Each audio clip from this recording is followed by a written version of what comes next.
오늘 우리가 1년을 돌아보면서 감사하는 추수감사주의를 맞이해서 내가 찬양할 이유에 대해서 말씀을 나누겠습니다. 정말 올해는 정말 유난히도 국가적으로 세계적으로 고난이 많았던 한 해였습니다. 코로나19로 인해서 이 전염병 확산으로 인해서 벌써 118만이 죽었어요. 118만 8천 명이 이미 사망을 했습니다. 이런 절망적인 상황, 전염병으로 인해서 우리 삶이 그냥 혼란에 빠졌어요. 혼돈에 빠져버린 것이죠. 두려움과 무질서, 염려와 근심이 우리 마음을 떠나지 않았던 그런 한 해였다고 생각을 합니다. 사회 질서가 붕괴하고 또 경제적 위기가 우리에게 도래해서 수많은 사람이 실직과 또 사업을 폐업을 하는 그런 아픔에 잠기기도 했습니다. 또 아직 코로나가 언제 끝날지 모른다고 하는 이런 암담한 미래가 우리를 더 힘들게 하고 있는지도 몰라요. 감사라는 말이 무색하죠. 이런 상황에서 어찌 감사하겠습니까? 여러분, 정말 여러분 마음속에 감사가 얼마나 남아있나요? 하나님 앞에 지금의 이 상황 속에서 감사할 수 있는 마음이 여러분에게는 남아있는 것입니까? 오늘 다윗은 이 시편을 통해서 하나님에 대해서 찬양할 이유, 감사할 이유를 쓰고 있는데요. 1절을 같이 읽겠습니다. 내 영혼아, 시작. 내 영혼아 여호와를 송축하라. 내 속에 있는 것들아 다 그 성호를 송축하라. 송축하라. 송축하라. 송축하라는 말은 히브리 말로 바라크입니다. 바라크. 히브리 말이 바라크예요. 하나님께 복을 빌다, 또 찬양하다, 무릎을 꿇다. 하나님 앞에 무릎 꿇어 감사하는, 무릎을 꿇어서 감사하고 찬양하는 것을 말해요. 그러니까 온전히 하나님 앞에 전심을 다해서 정성과 마음을 다해서 찬양하는 것을 바라크, 송축하라. 그냥 찬양이 아니라 이 송축이라는 말은 찬양보다 더 깊은 의미를 갖고 있어요. 그러니까 더 전심을 다해서, 마음을 다해서, 무릎을 꿇고 하나님 앞에 감사하는 것. 이게 송축입니다. 이게 송축이에요. 시편 34편 1절에 보면 내가 여호와를 항상 송축하며 그를 송축함이 내 입에 계속하리로다. 자, 항상 하나님을 송축한다. 모든 상황 속에서, 모든 변화되는 조건 속에서도 환경을 초월해서, 그리고 조건을 초월해서 항상 하나님을 송축한다. 무릎을 꿇고 전심을 다해서 하나님을 찬양한다는 거예요. 바라크. 네? 번성할 때든지, 내가 실패할 때든지, 형통할 때든지, 곤고할 때든지, 안전할 때든지, 위기에 처해 있을 때든지, 기쁠 때든지, 슬플 때든지 항상 송축한다. 마음을 다하여 무릎을 꿇고 하나님을 찬양한다는 것. 이유가 뭘까요? 이유가 하나님은 우리의 생명의 주인이시기 때문입니다. 하나님이 우리의 생명의 주인 되시는 거예요. 그렇기 때문에 생명의 주인 되신 하나님을 찬양하는 거예요. 두 번째는 하나님은 만왕의 왕이시고 만주의 주가 되사 영원히 우리를 다스리시는 주권자시고 영원히 우리를 다스리시는 진정한 우리의 지도자가 되시고 왕이 되시고 주권자가 되시기 때문에 하나님을 찬양하는 것이고, 또 하나는 여호와의 인자하심이 영원하기 때문에 우리가 하나님을 찬양하는 것입니다. 우리의 찬양과 감사의 가장 뿌리는 뭡니까? 하나님의 사랑에 있는 거예요. 여호와의 인자하심, 그 사랑에 있는 것입니다. 자, 17절 같이 읽읍시다. 여호와의 인자하심은 시작.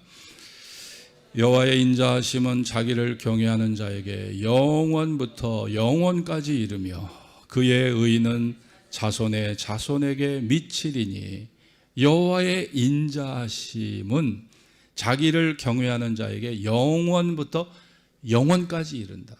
여기 인자라는 말이 있잖아요. 이 인자라는 말이 히브리 말로 헤세드입니다. 헤세드. 많이 들어보셨죠? 헤세드. 헤세드라고 하는 건 뭐예요? 하나님과의 교제를 통해서 얻게 되는, 하나님과의 사귐을 통해서 얻게 되는 은혜, 은사, 사랑을 의미하는 거예요.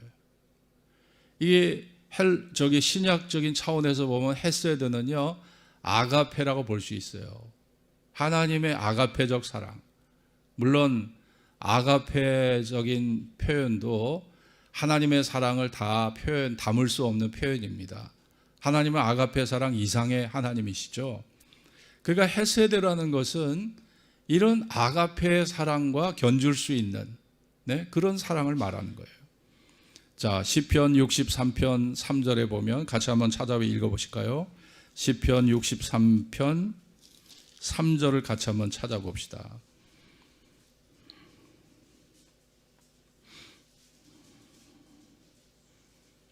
3절 4절 같이 읽어봅시다. 주의 인자가 시작. 주의 인자가 생명보다 나음으로 내 입술이 주를 찬양할 것이라. 이러므로 내 평생에 주를 송축하며 주의 이름으로 인하여 내 손을 들리이다. 자, 주의 인자가, 주의 사랑이 무엇보다 나요? 내 생명보다 낫다. 네? 주의 인자가, 주님의 사랑이 내 생명보다 나음으로 내 입술이 주를 찬양할 것이다. 다윗의 고백이에요.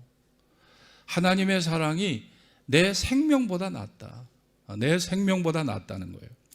하나님의 사랑은 내 생명의 기원이 되고 뿌리가 되고 나의 전부가 되시기 때문에, 하나님의 사랑이 없었다면 내 존재가 이 세상에 설 수가 없었잖아요. 하나님이 내 존재의 뿌리예요. 뿌리, 근원입니다. 내 존재의 근원이에요. 뿌리예요. 시작이에요. 그리고 하나님은 나의 삶의 전부예요. 그러니까 주의 인자가 내 생명보다 낫다. 네? 하나님이 나의 생명의 시작이고 뿌리고 근원이고 나의 모든 것이 되기 때문에 하나님을 찬양할 수밖에 없다는 겁니다. 하나님의 찬양할 이유가 그렇다는 거예요. 하나님의 사랑을 떠나서 살아갈 수 없는 존재가 인간이라는 거예요. 여러분이 하나님의 사랑을 떠나서 살 수 있겠어요? 여러분이 하나님의 사랑을 떠나서 살 수 있겠냐고요. 부모님의 은혜와 사랑을 받고 살았어도요, 부모님에게서 받은 상처, 섭섭한 것만을 기억하는 자식은요, 그 부모님을 공손하게 대하지 못해요. 네? 껄끄럽게 대합니다. 그리고 그 원한을 풀지 못하고 자꾸 거리를 두게 되죠. 그러나 나를 낳아주시고 길러주시고 품어주셨던 그 어머님의 사랑, 아버지의 사랑을 기억하는 자식은요, 지금 당장 부모님에게 받는 게 없고, 내가 도움받는 게 없고, 내가 그분에게 기대어 살 만한 능력이 안 되는 그 부모님을 모시고 살아도 그분에 대해서 진심으로 고마워하는 그런 마음을 가지고 살아가는 자식이 있는 거예요. 여러분은 하나님 앞에 어떤 자식이 되어야 할까요? 여러분, 지금 당장 나에게 현재 나타나는 상황만 바라보고 조건만 바라본다면 우리가 하나님 앞에 감사를 다 잃어버리고 말 겁니다. 그러나 좀 더 넓게 멀리 내다보고 살아간다면 감사할 수 있는 것이에요. 다윗의 감사는요, 상황이 좋기 때문에, 그리고 환경이 나아졌기 때문에, 내가 기도했던 것이 응답되었기 때문에, 내가 하나님의 은혜로 형통한 길을 지금 걷고 있기 때문에 드리는 감사가 아니었단 말이에요. 감사는 내 생명의 뿌리요, 시작이요, 근원이요, 나의 모든 것이 되시는 하나님의 사랑에 대한 화답이에요. 따라해 봅시다. 감사는 하나님의 사랑에 대한 화답이다. 예? 나의 반응을 보이는 거예요. 그게 감사입니다. 하나님의 사랑에 대한 나의 반응이에요. 나의 화답이에요. 내가 뭘 받아서가 아닙니다. 뭘 누려서가 아니에요. 기도응답을 받아서가 아니라니까요. 하나님은 내 생명의 뿌리잖아요. 시작이잖아요. 전부잖아요. 그렇기 때문에 그 사랑에 대한 응답이고 그 사랑에 대한 반응이고 그 사랑에 대한 나의 바로 표현이고 화답이다. 그것이 다윗의 감사였던 것이죠. 욥을 보세요. 욥이 어떠한 감사를 드렸는가 한번 생각을 해보세요. 여러분은 욥과 견져볼 수 있는가 한번 생각해 보시라고요. 10자녀, 아들 7명에 딸 셋 한꺼번에 죽었어요. 네. 그리고 모든 재산 한순간에 다 날아갔어요. 자기가 누리고 풍성하게 맛보고 살았던 재산 다 날아갔어요. 사업이 망할 정도가 아니에요. 남은 게 없어요. 남은 게 하나도 남은 게 없어요. 집도 다 무너졌어요. 사람이 어떻게 처참하게 일그러져도 처참하게 무너져도 이럴 수 있을까 정도로 이럴 수 있을까 할 정도로 처참하게 무너져 내려져요. 몸에는 악창이 나서 기왓장으로 이 몸을 긁어야 해요. 기왓장 표면이 껄끄럽잖아요. 그걸로 긁으면 몸이 완전히 피투성이가 됐겠죠. 저도 이 아토피가 좀 있어갖고 이거 막 가려워서 긁다 보면요 나중에 피가 나더라고요. 그럴 정도로 이 욥이 고통을 당했습니다. 사랑하는 아내가 욥에게 이 상황을 현 상황을 바라보고 현실적인 말을 합니다. 그 현실적인 얘기가 뭐예요? 당신이 이래도 당신이 경외하는 하나님을 사랑하고 믿고 살 거냐? 차라리 하나님을 욕하고 죽어라. 이게 현실적인 얘기예요. 야, 당신 하나님이 이래도 섬기고 사랑한다고 고백할 거야? 당신을 지금 이렇게 만들었잖아. 10자녀 다 날아가게 하고 죽게 하고 모든 재산 다 날아가게 하고 지금 기왓장으로 긁어도 시원하지 않도록 당신 피부병 걸리게 했잖아. 그래도 하나님 찬양할 거야? 그래도 당신 하나님을 사랑한다고 할 거야? 차라리 하나님을 욕하고 죽어. 이게 욥의 부인이 한 얘기예요. 욥의 부인 욥은요 사중고를 겪은 거예요. 사중고. 자식 다 죽었죠. 재산 다 날아갔죠. 질병을 갖고 있죠. 가장 마지막 보루였던 아내마저도 돌아서 버리는 모든 관계가 다 단절돼 버리는 이런 고통을 과연 누가 경험할 수 있겠습니까? 그런데 욥은 욥기 1장 21절에서 가로되 그런 상황에서 욥이 고백합니다. 가로되 내가 모태에서 적신으로 나와 싸운즉 또한 적신으로 그리로 돌아가올지라. 주신 자도 여호와시요 취하신 자도 여호와시니 여호와의 이름이 찬송을 받으실지니이다 하고. 적신이라는 게 뭐예요? 적신, 벌거벗은 몸, 알몸. 내가 알몸으로 나와 싸운즉 알몸으로 돌아갑니다. 저는 내가 빈손으로 왔다가 빈손으로 갈 수밖에 없는 게 내 인생이고 하나님이 정해주신 질서인데 제가 하나님 앞에 원망할 수 없습니다. 여러분, 욥은요 적어도 하나님이 내 생명의 기원이고 시작이고 뿌리고 나의 모든 것이 되신다는 것을 알고 있기 때문에 이런 감사의 고백을 할 수 있었던 겁니다. 이런 고백이 가능했던 거예요. 인간은 어리석고 우둔하기 때문에 딱 단면만 봐요. 그 면만 보고 편협한 생각에 빠져들어갈 때가 많은 것이 인간의 마음입니다.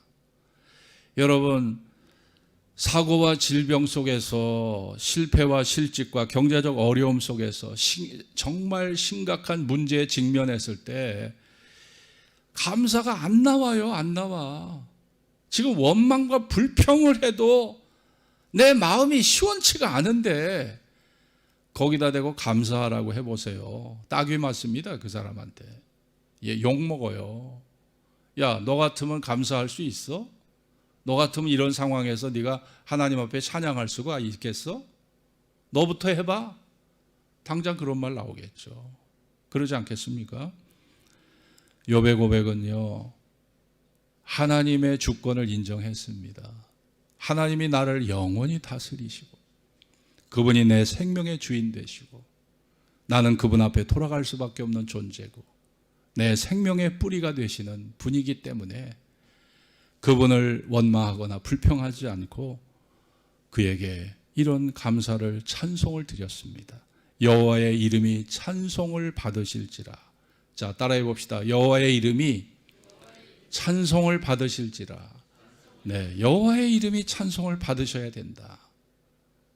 여러분, 우리에게는 그런 감사, 찬양, 저는 이런 욥의 감사와 찬양 일생에 단 한 번이라도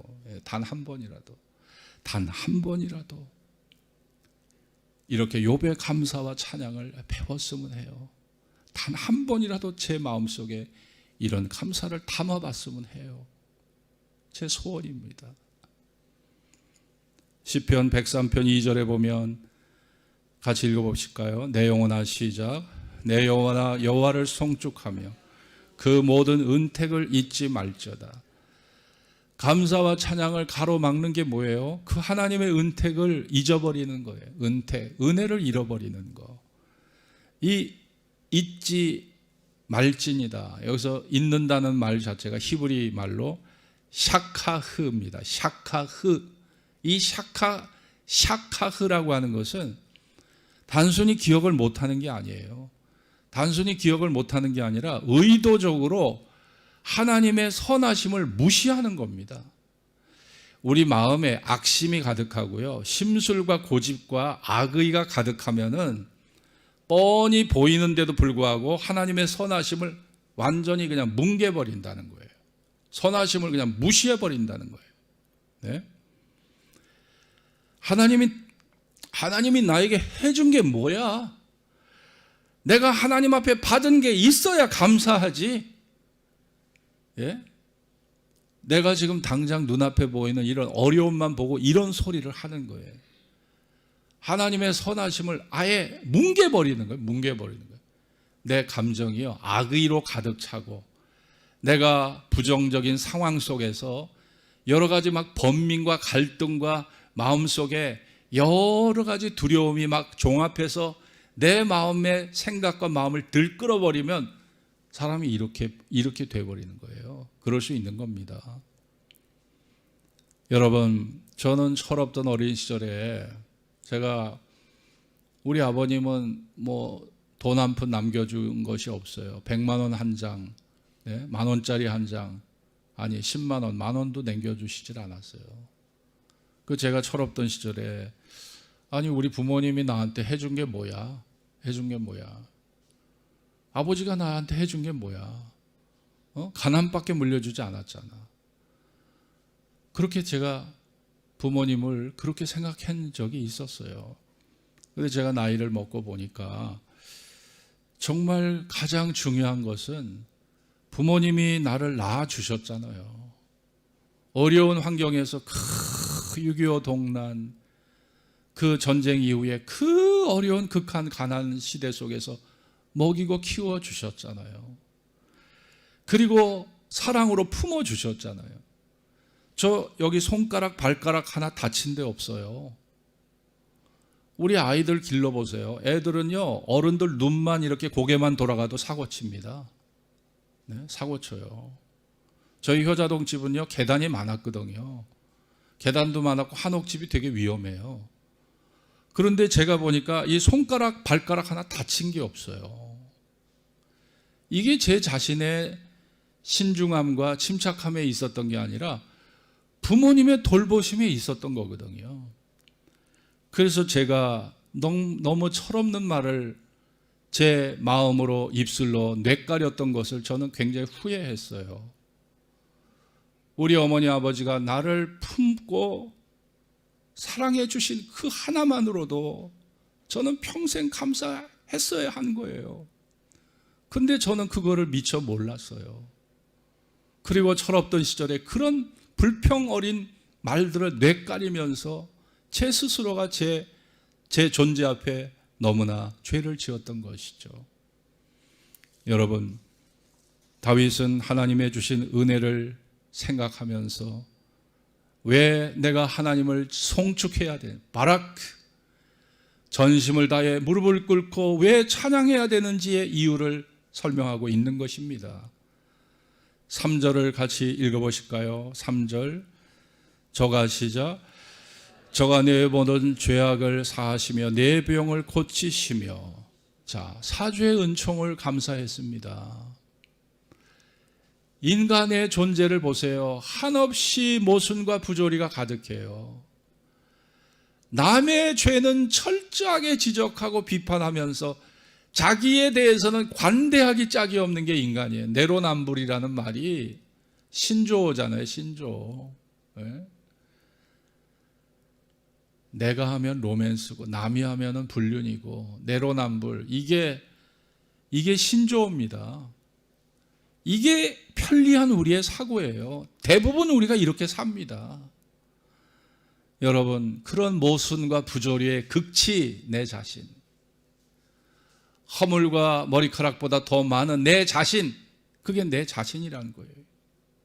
그런데 하나님이 7번씩 70번이라도 용서하시는, 우리 죄를 도말하시고 동이 서에서 먼 것 같이 우리의 죄를 멀리 떠나보내시고, 이런 사죄의 은총이 아니면 여러분이 어떻게 하나님 앞에 나와서 어떻게 부정하고 거짓되고 탐욕스러운 내가 어떻게 거룩한 하나님을 배울 수 있어요?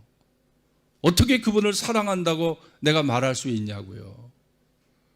그분의 사랑과 용서가 전제되지 않고 어떻게 거룩한 나라를 우리가 바라볼 수나 있냐고요? 그런데 하나님이 이렇게 나를 무한히 사랑해 주시기 때문에 내가 존재하는 거예요. 내가 거룩한 하나님 앞에 예배자로서 존재하는 거예요. 감사하지 않습니까, 여러분? 4절 같이 읽읍시다. 내 생명을 시작. 내 생명을 파멸해서 구속하시고 인자와 긍휼로 관을 씌우시며.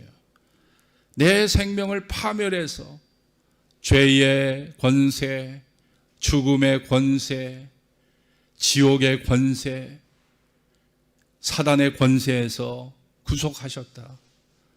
네? 그 인간의 운명은요, 그냥 저주받을 운명이에요. 심판받을 운명이에요. 지옥에 떨어질 운명이었다니까요, 우리가.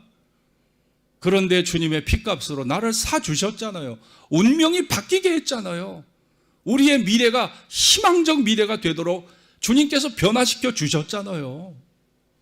이게 은혜라는 거예요. 그래서 감사할 수밖에 없다는 것입니다. 9절 같이 읽읍시다. 항상 경책지, 시작. 항상 경책지 아니하시고 노를 영원히 품지 아니하시리로다. 우리 아이들을 기를 때 보세요. 아이들한테 야, 너 공부, 너 70점? 너 이래가지고 너 대학이나 들어갈 수 있겠냐? 아이가 시험 보고 성적 받아올 때마다 야단치고 핀잔 주고 그래 보세요. 아이가 점점 우울해집니다. 침울해집니다. 칭찬과 격려를 듣지 못하고 자라나는 아이는요, 매우 소극적이고 대인 공포증을 갖게 되고요, 매사에 의욕이 없고요, 누구를 품지를 못하는 상처받은 아이가 되는 거예요. 여러분, 하나님이 여러분을 그렇게 대하셨나요?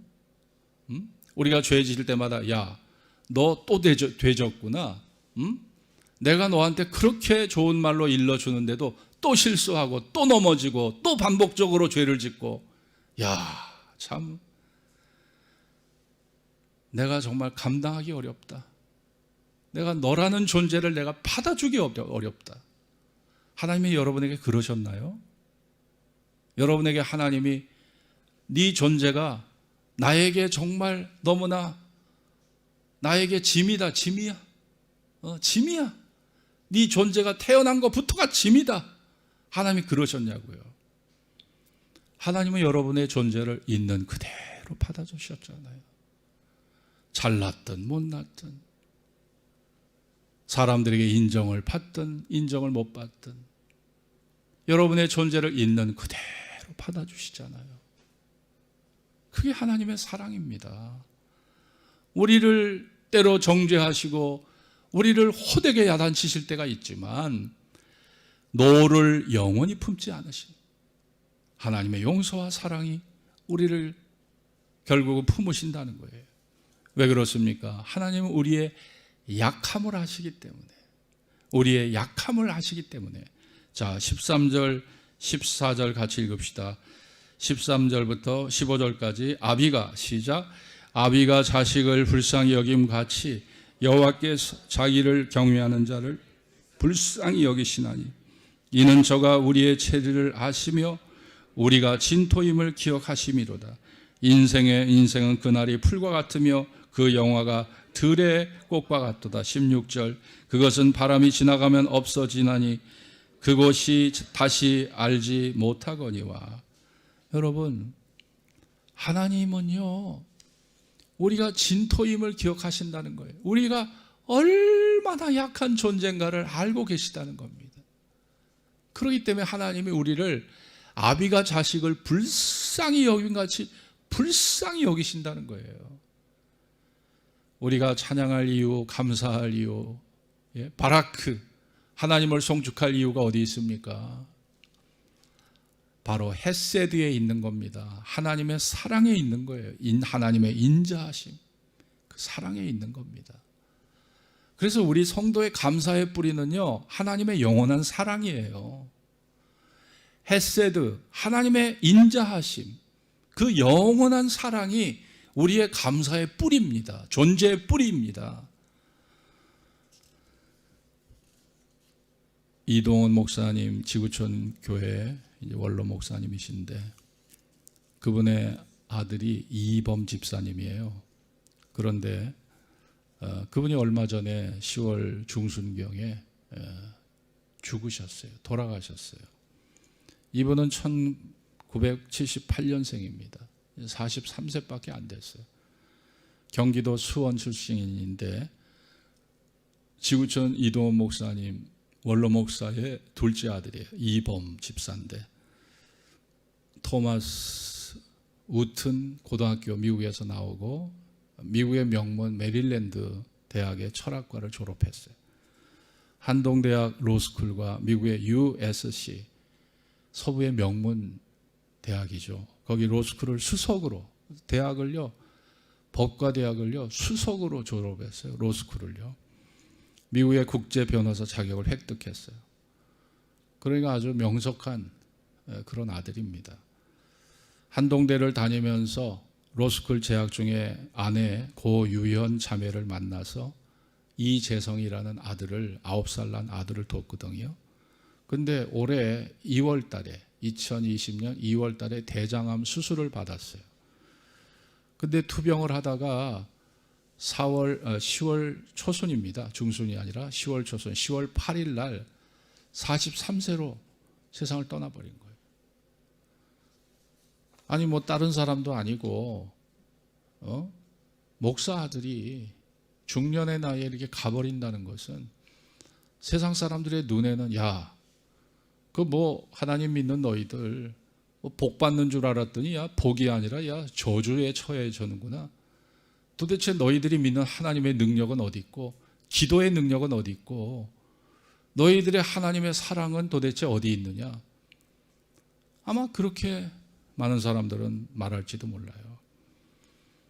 그런데 이 이범 집사의 장례식 때 그분이 다녔던 교회 토렌스 제일장로교회, 미국이죠. 토렌스 제일장로교회 목사님이 이종용 목사님이 그런 설교를 하셨어요. 생전에 고인이 보여준 믿음과 겸손했던 삶의 자세에 대한 증거를 증거하시면서 천국에서 재회할 기쁨과 소망을 안고 우리 모두가 하나님 나라를 바라봅시다. 그런 설교를 했어요. 이범 형제는 하나님의 시간에 이 땅에 왔다가 하나님의 시간에 주님 곁으로 갔습니다. 그분은 우리 곁에서 영원히 떠난 것이 아닙니다. 이범 형제는 지금도 살아서 가족과 사랑하는 사람들의 마음속에 함께 살아있는 것이 아닙니까? 남겨진 우리는 이범 집사님의 목까지 주의 영광을 위해서 열심히 살아갑시다. 그렇게 설교를 했습니다. 최성은 목사님, 지구촌교회 지금 담임 목사님이신데, 그분은 내가 올해 초 만났던 이범 집사님의 웃는 모습이 너무 매력적이셨고 성품도 온유하셨고 하나님을 사랑하고 모든 사람에게 사랑받았던 그 분이었습니다. 우리가 지금은 이해할 수 없지만 하나님의 온전하신 뜻과 부르심에는 실수가 없고 자기 아들도 아끼지 않으시고 내어주신 하나님의 사랑과 은혜가 우리 모두에게 함께 하기를 저는 기도합니다. 새생명 비전교회 강준민 목사는 이범 집사님의 그 천국 환송 예배 때 이런 말을 했어요. 인생이란 나이의 길고 짧음이 결정하는 것이 아니라 얼마나 가치 있고 의미 있는 삶을 살았는가, 얼마나 사랑하는 삶을 살았느냐의 가치가 매겨지고 그 가치가 결정된다면서 예수님도 33세를 살으시고 죽으셨지만 부활하셨고 승천하셨다. 하나님의 섭리는 헤아릴 길이 없지만 고 이범 집사님의 영혼은 하나님 안에서 안식하고 있다는 것을 우리가 생각하면서 위로를 받자고 그렇게 얘기를 했어요.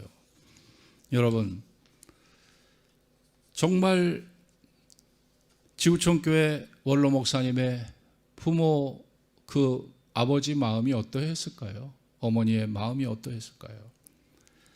자기 아들을 보내고 이동원 목사님은 하나님 앞에 이범과 내 아들 이범과 작별하며 드리는 감사 10가지 감사를 했습니다. 아들이 그 지독한 암의 통증에서 해방되어 하나님 감사합니다. 영광의 나라 천국에 입성하게 된 것 하나님 감사합니다. 그동안 유모가 많았던 아들을 통해서 누린 기쁨으로 인해 저는 감사합니다. 단 한 번도 불평 없이 자랑만 하던 아내와 애교덩어리 손자를 남겨주어 감사합니다.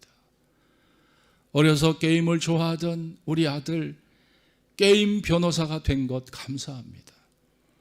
아들의 고통을 통해 예수님 내어주신 하늘 아버지의 고통을 알게 해주셔서 감사합니다. 아들의 암투병을 통해 수많은 암 환자의 고통과 연대하게 된 것 감사합니다.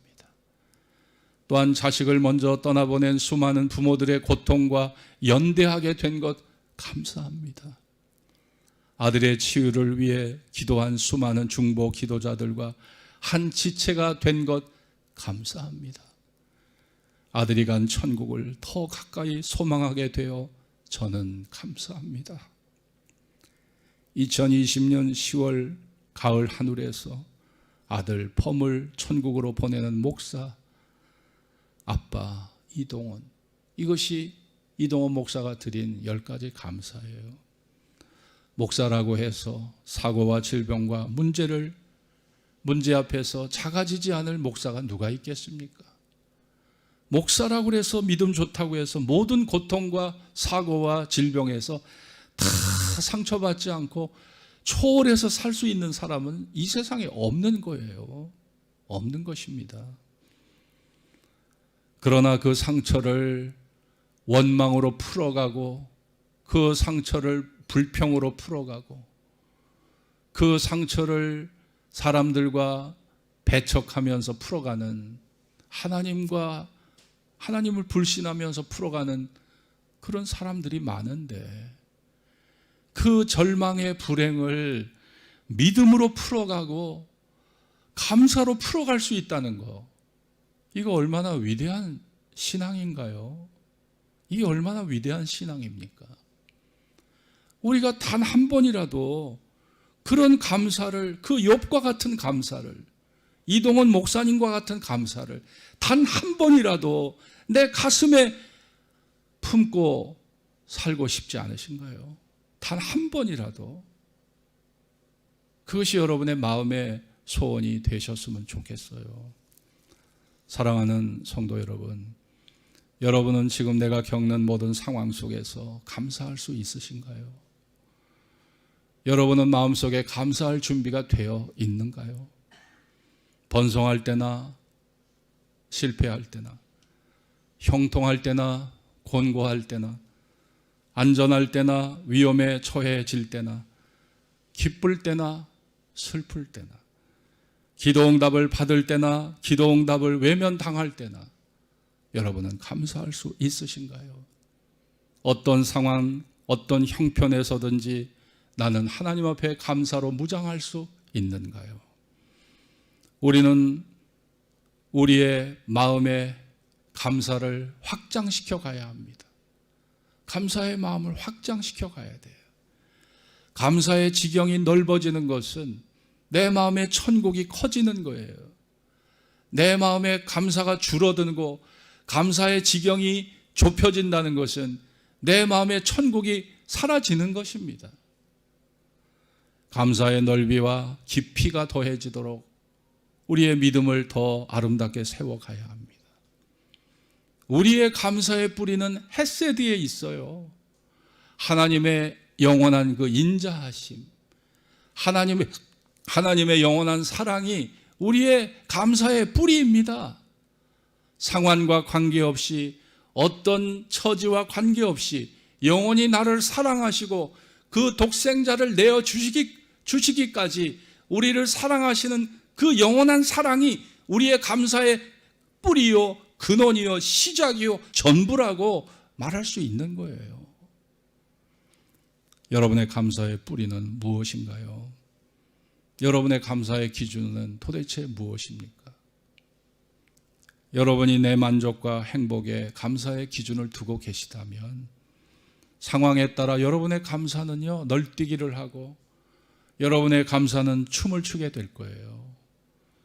그러나 내 감사의 뿌리가 헤세드, 하나님의 영원한 인자하심, 그 영원한 사랑의 뿌리를 두고 있다면 상황을 초월해서, 조건을 초월해서 어떤 불행이 와도, 어떤 죽음이 다가온다 할지라도 그 영원한 사랑으로 인해서, 그 인자하신 다스림으로 인해서, 내 생명의 뿌리가 되시는 그분으로 인해서 우리가 감사할 수 있는 그런 성숙한 감사가 우리에게 임하게 될 것을 믿습니다. 그런 감사로 무장해서 이 어려운 시기를 믿음으로 승리하고 살아가는 저와 여러분이 될 수 있기를 주의 이름으로 축원합니다. 기도하겠습니다. 오늘 주신 말씀을 기억하면서 여러분의 감사의 기준은 무엇입니까? 여러분의 감사의 뿌리는 과연 무엇인가요? 내 만족과 내 행복을 추구하는데 여러분의 감사의 기준이 있다면 상황에 따라 널뛰기 하고 상황에 따라 춤을 추는 그런 감사가 될 수밖에 없을 겁니다. 그러나 내 감사의 뿌리가 하나님의 헤세드, 하나님의 영원한 인자하심, 그 영원한 사랑의 뿌리가 있다면 상황과 조건을 초월해서 감사할 수 있는 그런 믿음의 사람이 될 것을 믿습니다. 단 한 번이라도 욥과 같은, 이동원 목사님과 같은 그런 감사를 내 가슴에 단 한 번이라도 품고 살아갈 수 있는 그런 우리 자신이 되기를 기도합시다. 다 같이 합심으로 기도하겠습니다.